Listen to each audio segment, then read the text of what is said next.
Olá, boa tarde, pessoal. Tudo bem? Bem-vindos à sala de conteúdo IntelliPost. Esse nosso painel, ele é intitulado Os desafios para oferecer a experiência de entrega ideal. Como a Pet Love está reduzindo seus custos logísticos. Bom, Ayrton, o mercado pet, especialmente depois da pandemia, a gente consegue ver números expressivos, né? Tem aqui alguns dados que ele apresentou um crescimento de cerca de 16% em 2022, com faturamento de mais de 60 bilhões de reais, né? E claro, a aposta em soluções digitais e tecnologia faz parte desse crescimento, né? Ajuda nesse aumento de mercado.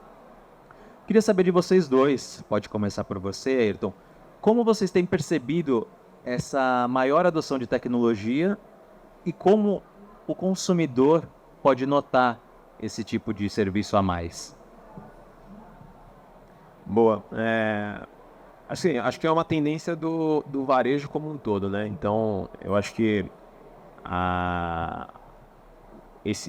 essa tecnologia que vem avançando cada vez mais tem trazido para o consumidor uma experiência muito melhor, né?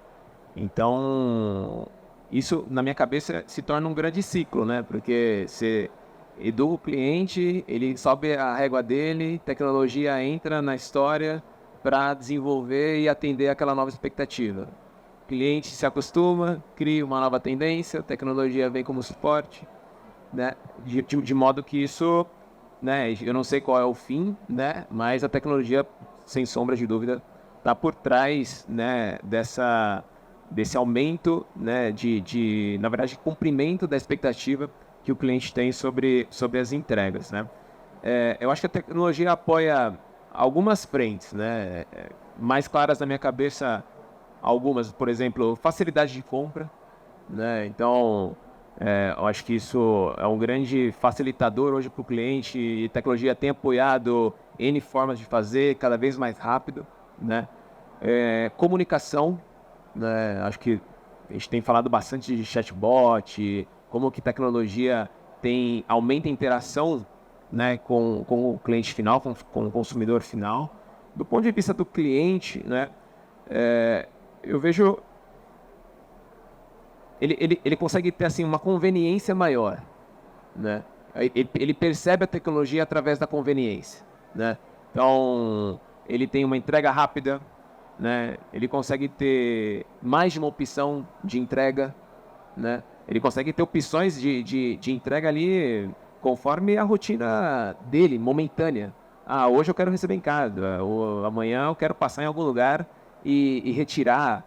Então, por trás de tudo isso, tem uma tecnologia permitindo que a gente consiga fazer esse tipo de jogadas para atender a expectativa dos clientes, né? E acho que o segundo ponto, ele está atrelado, cara, a experiência dele desde o momento que ele compra, né? De ter ali as melhores recomendações, né? Eu falo de personalização, né? Então, como que a gente capta já o comportamento daquele cliente e passa a fazer a oferta de produtos já segmentado para ele, né? Então, assim, acho que esses dois pontos, conveniência, né, e experiência. Acho que a percepção do cliente está muito em cima desses dois fatores, tá? Legal. Até pegando um gancho do que o Ayrton trouxe, eu vejo muito o e-commerce, a forma como funciona, fazem um espiral, assim, em ondas. E é meio que ovo a galinha também. O comportamento do consumidor muda, a tecnologia vem em seguida fazendo esse suporte. Então eu vejo muito, quando eu olho para a história do e-commerce, eu gosto muito de ver olhar para uma totalidade assim e ver como que a gente foi evoluindo ao longo do tempo e como as temáticas vão mudando conforme, de novo, esse comportamento muda. Então, se a gente olhar lá quando começou o e-commerce, 20 anos para trás, a gente vai ter muito uma onda de tecnologia que dá suporte àquele e-commerce existir. Então, o desafio naquela época muito, não sei quem lembra, era o e-commerce parar de pé. Era um Black Fridays da vida, de fato, eu consegui responder por uma estabilidade, uma performance da plataforma. Então, as tecnologias eram muito voltadas para isso, né, nesse momento. Uma outra coisa era a segurança. O consumidor ainda não estava pronto para comprar no e-commerce, então os e-commerces eles se importavam muito com soluções de segurança, antifraude, enfim. Então, era aquele momento. Depois eu vejo uma onda muito de omnicanalidade. Então, o momento que o consumidor ele começa a entender que o e-commerce para mim tá tudo bem, já sei comprar ali no e-commerce, é um canal que eu gosto de comprar, que eu confio, mas eu também quero ter essa experiência da marca como um todo. Eu quero ir na loja, eu quero ir no mundo físico e ter a mesma experiência que eu tenho ali no meu canal online, e no canal online eu quero ter a mesma experiência que eu tenho na loja física, né? Conseguir navegar muito por esses canais. Então, a gente tem ali de 10 anos para cá, muito esse foco, 10, um pouco menos talvez, muito esse foco na omnicanalidade, no mobile, o mobile melhorando muito, porque a tecnologia consegue melhorar também. 15 anos atrás não era possível ter N coisas que a gente tem hoje no celular muito fácil. Não tinha banda no celular para isso, né? Hoje tem. Hoje tem tecnologia no mobile para que você apresente coisas que antes absolutamente isso não era possível, não tinha interação para isso, não tinha tecnologia para isso. Hoje é super possível oferecer uma experiência mobile assim como você tem no desktop. Então eu vejo muito nos últimos 10, muito um foco na omnicanalidade e no mobile. Por fim, eu acho que muito na pandemia a gente tem uma mudança muito clara, eu gosto muito de falar isso, que a logística ela passa muito de um patinho feio, eu acho, das empresas para o centro da estratégia total, porque na pandemia todo mundo fecha a loja, vai todo mundo para o e-commerce e o contato que a gente tem com o cliente é entrega, é fazer aquilo de fato funcionar. Já era importante? Era, claro, mas ela passa a ser o que a gente terceiriza ou que a gente não olha muito para um centro completamente da estratégia do e-commerce.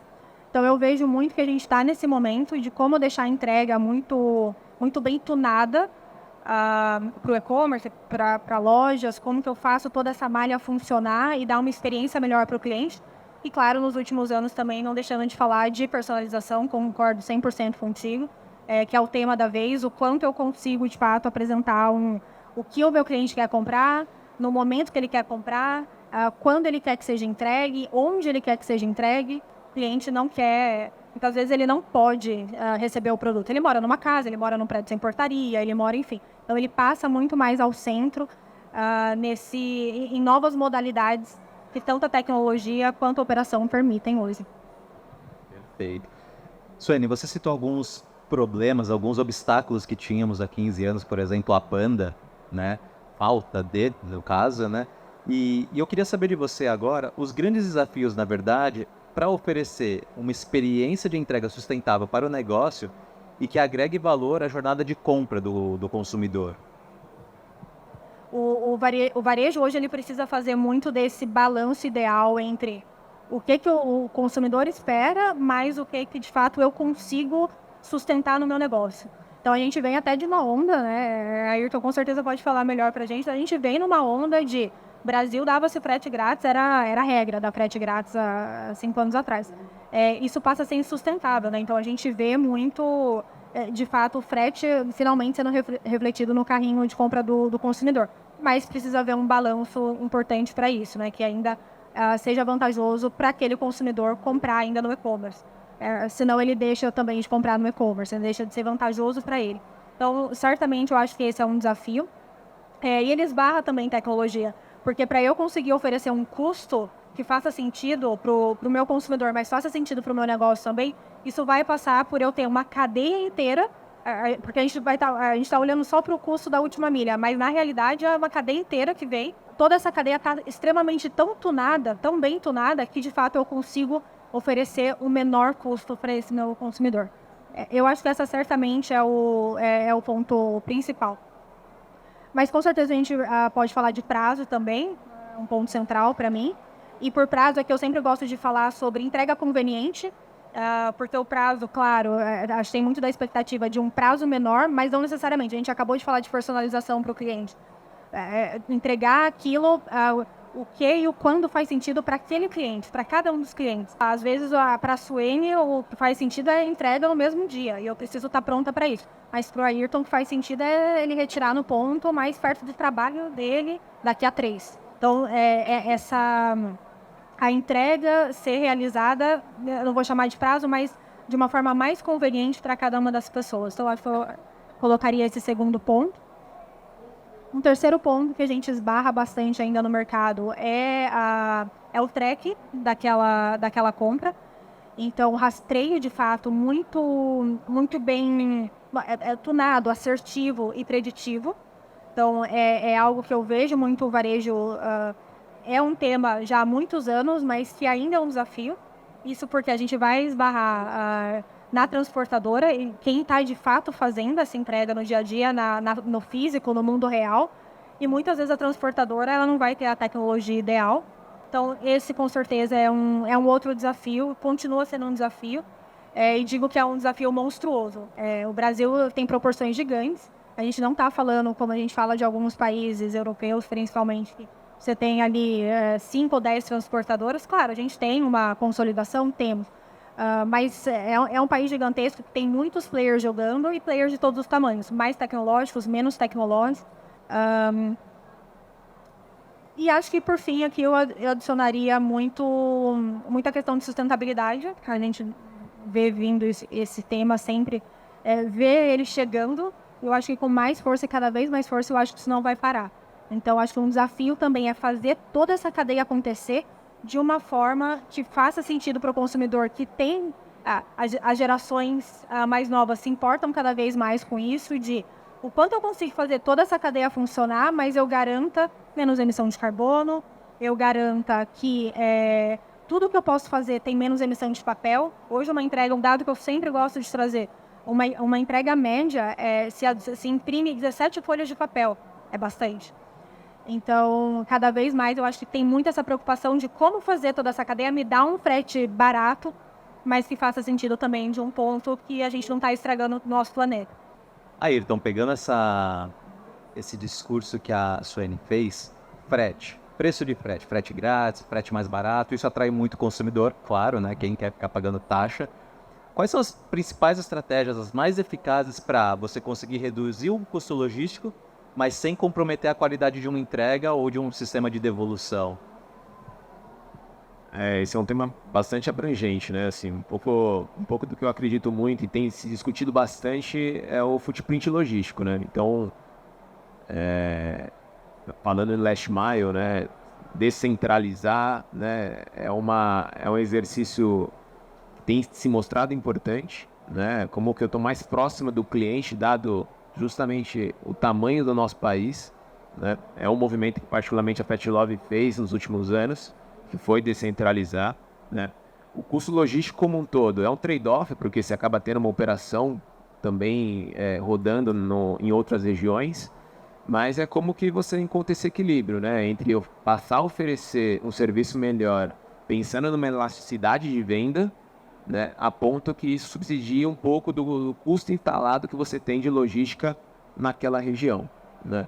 Então, tem uma discussão muito profunda, né, sobre a malha, né, de entrega, para ver como que você diminui, né, um pouco desse custo da última ponta, tá?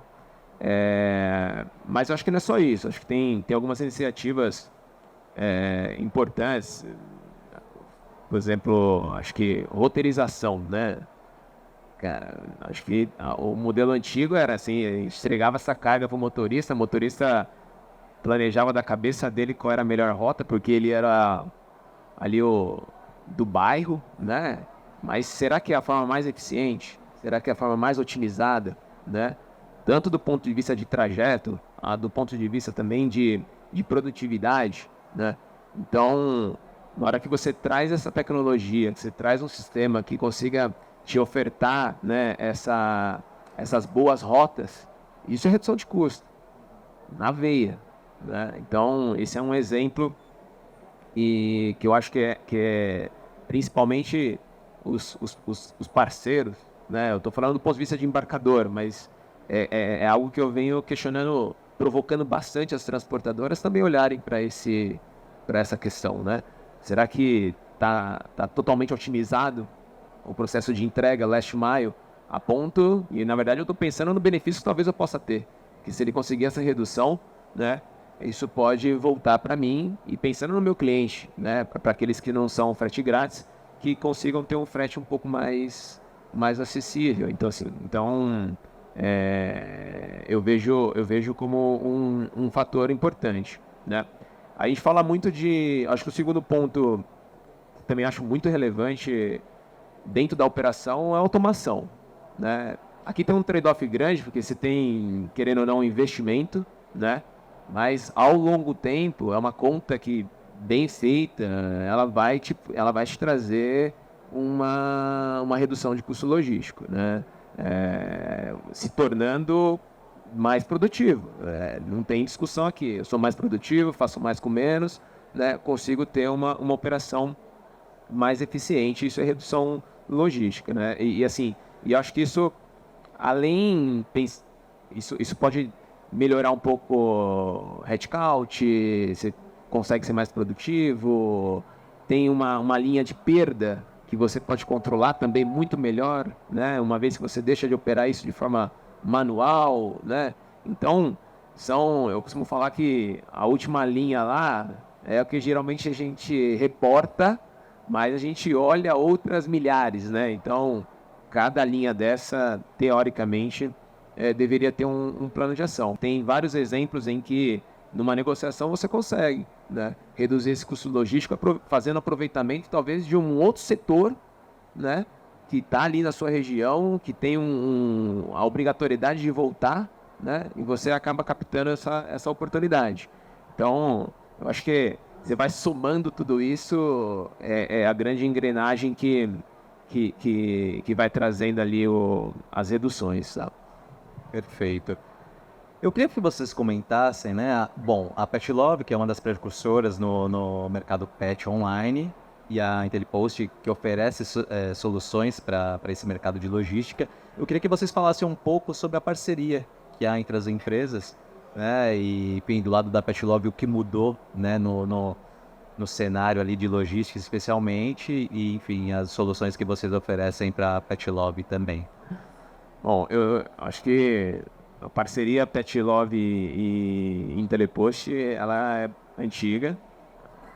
O Stefan está aqui e a gente recebeu muitas vezes o Stefan, né, na Petlove, para discutir os modelos, as visões, e ao longo de todos esses anos, a nossa interação foi sempre na linha de construção, né? Putz, cara, eu acho que tenho esse problema ou tenho esse desafio, como que a IntelliPost consegue apoiar, né? Então, na maioria das vezes, a IntelliPost hoje é a solução dos nossos problemas, né? E a gente também acaba levando muitos problemas que a IntelliPost consegue externar isso para outros, né? Então, acho que a troca, a parceria está muito sustentada em cima dessa relação. A gente viu, né, muito crescimento da Petlove, que foi evoluindo pra caramba, né, também nos últimos anos, assim como a IntelliPost. E faço das palavras do Ayrton as minhas palavras. Então, a gente procura muito cuidar do cliente com conversa aberta. Não adianta a gente criar a solução da nossa cabeça que não faça sentido para o cliente. Então, a gente coloca ele muito no centro, qual é a necessidade dele, que vive de fato aquela dor no dia a dia, como que a gente consegue colocar isso no produto. E aí, falando aqui muito, inclusive na minha cabeça, menos de C-level da IntelliPost, mas como minha área de produto. Então, como que a gente deixa essa solução sempre muito robusta, que faça muito sentido para o cliente, que resolva mais dores possíveis dele e que ele consiga, no fim, oferecer uma entrega bacana para o consumidor, que é o nosso objetivo. A gente também é bastante especialista em logística, conseguindo levar também, aportar um pouco disso para cada um dos nossos clientes. Perfeito. A gente está chegando na reta final dessa nossa conversa, infelizmente, e justamente sobre esse aperfeiçoamento. Eu queria saber de vocês, como vocês imaginam a experiência da entrega ideal, pensando nesse caminho de melhorias, né, na cadeia logística? Qual o sonho? Exatamente, qual o sonho? O que vocês veem? Olha, se eu fosse resumir em uma palavra, eu falaria personalização. Então, vou repetir palavras que a gente já falou aqui. Eu falaria personalização. No sentido de, eu acredito muito que o próximo passo para essa entrega ideal acontecer é o cliente. Se você reparar hoje, o consumidor ele ainda é muito passivo nesse processo. Eu acho que os próximos passos a gente vai tirar o consumidor de passivo para ativo. Então, hoje ele compra um produto, ele é muito ativo nesse processo da compra, de estar ali no site, dessa experiência, mas uma vez que a logística vai acontecer, ele fica esperando. eu vejo muito que essa personalização e esse passivo para ativo do consumidor, ele vai passar muito para o consumidor no centro, no sentido de quando eu quero receber. Então, eu vejo a gente chegando nessa perfeição através dessa personalização 1 para 1. Acho que eu vejo essas duas. Dá para resumir tudo em personalização e ele de passivo para ativo nesse processo de entrega. E você, Ayrton? Eu acho que a entrega ideal, ela vai muito além do que preço e prazo, assim. Ele tem a consciência, eu preciso falar daqui 3 horas um produto na minha casa, ok, é justo eu pagar, né? Mas talvez para daqui 2 dias, aí talvez não. Então, acho que a discussão está muito mais além do que preço e prazo. Estou com a Suene, acho que passa muito pela personalização. Mas eu acho que dentro dessa personalização tem um oceano aí. Então, tem muitas coisas que eu acho que eu destacaria ali como ideal ali. Acho que rastreabilidade, acho que como ela comentou, eu hoje, particularmente na linha na frente da qualidade, é algo que eu sinto muito, que a gente está muito atrás ainda. A gente ainda é muito reativo, né? A gente tem que caminhar aí rápido para uma rastreabilidade proativa. Parte dos meus contatos lá é dúvida do tracking. Não é falta de atualização, é dúvida. Então, assim, ele lê e para ele não tá claro, né? Ou em transferência, mas em transferência de onde para onde? E às vezes fica 4 dias em transferência, sabe? Então, assim, parece simples, mas são coisas que a gente não tem numa capilaridade. Talvez você vai ter ali nas regiões onde tem maior densidade, mas como que a gente expande isso? Complementando aqui essa sustentabilidade, acho que cada vez mais os clientes estão aprendendo mais sobre esse tema e além disso dando mais valor para esse tema, né? Então eu vejo a entrega ideal num combate muito forte nessa questão ambiental, né? Vai ser um super desafio, mas como que a gente fala de embalagem, né? Como que a gente fala de lixo zero, né? Como que a gente, dentro da operação, respeita também esse ponto, mas sem sombra de dúvida, o Last Mile é o grande desafio. Perfeito, bem complexo, né? Bom, a gente chega ao fim, gostaria de agradecer Suene e Ayrton pela presença. Palmas para eles, por favor.